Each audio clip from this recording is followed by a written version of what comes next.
Before we start this episode, here's a quick preview of what's coming.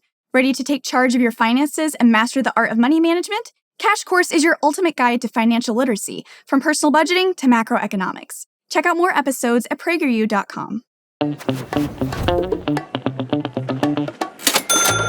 Whoa! Is that a Prager Station 5?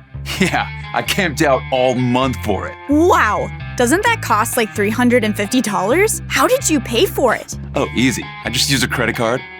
Well, I hope you pay it off soon, or you'll owe a bit more than $350. Why is that?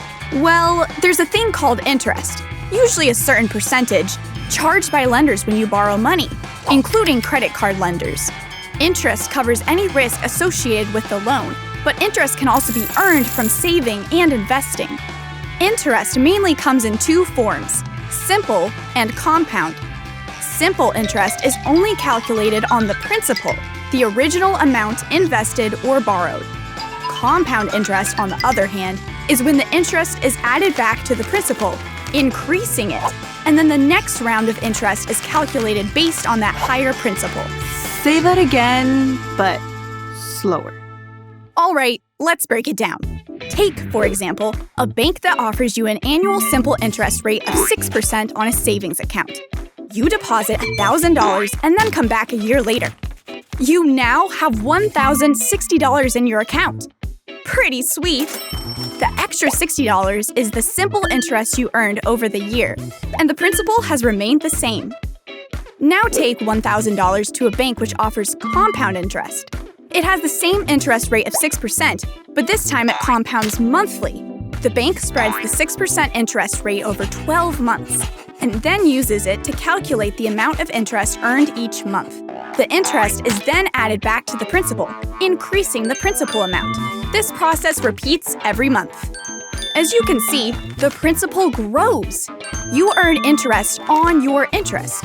After a year, you would have $1,061.69 in your account. $1.69 may not seem like a lot, but over a longer period of time and with additional deposits, it could be a huge difference. Really? How? Use the rule of 72, which only applies to compound interest accounts. Take 72 and divide it by your interest rate, and you get the number of years it'll take to double your money. In our 6% interest example, you would double your $1,000 in 12 years. On the other hand, it would take nearly 17 years to double it in a simple interest account. That's a difference of 5 years. Yes it is. Anyway, when it comes to investing, compound interest is better than simple interest. You can't beat earning interest on your interest. So, what kind of interest is best when I borrow money? Well, when borrowing, simple interest is usually best, since interest is only charged on the principal balance. Most often, the balance is paid off in monthly installments. Say you borrow $25,000 to buy a car. The annual percentage rate, APR, on the loan is 5%, and you plan to take 5 years to pay it all back. Your monthly payment is $471.78. Each time you make your monthly payment, part of the payment goes toward the amount of interest that has accrued over the month, and the rest goes toward the principal balance. As the principal reduces, a little less of your payment will go towards interest, and a bit more will go toward your principal balance. What about my Prager Station 5 purchase? Well, since you used a credit card, you could be paying interest on interest. Interest compounds daily on any balance remaining past the payment due date. Let's take your $350 purchase and use a typical credit card APR of 20%. That makes your daily interest rate 0.055%, or 19 cents for every day that the balance rolls over past the due date. The next day, you would be charged interest on the new principal of $350.19. This process would continue until the balance is paid off.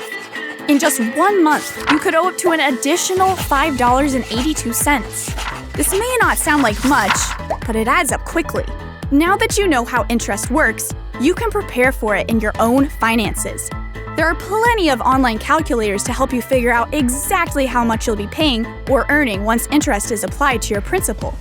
Shop around for the best rates. Remember, you want low simple interest rates when borrowing and high compounding interest rates when investing. After that, it's all about time. The faster you pay off a loan or credit card, the less interest you end up paying. And the longer you save or invest, the more your earned interest builds up. Interest is going to be part of your financial journey, so be smart about it. Soon enough, you'll be a pro in borrowing and investing, and you'll be making the most out of your money. Thanks. Maybe I can still return this. Watch more at PragerUkids.com. And parents, don't forget to subscribe.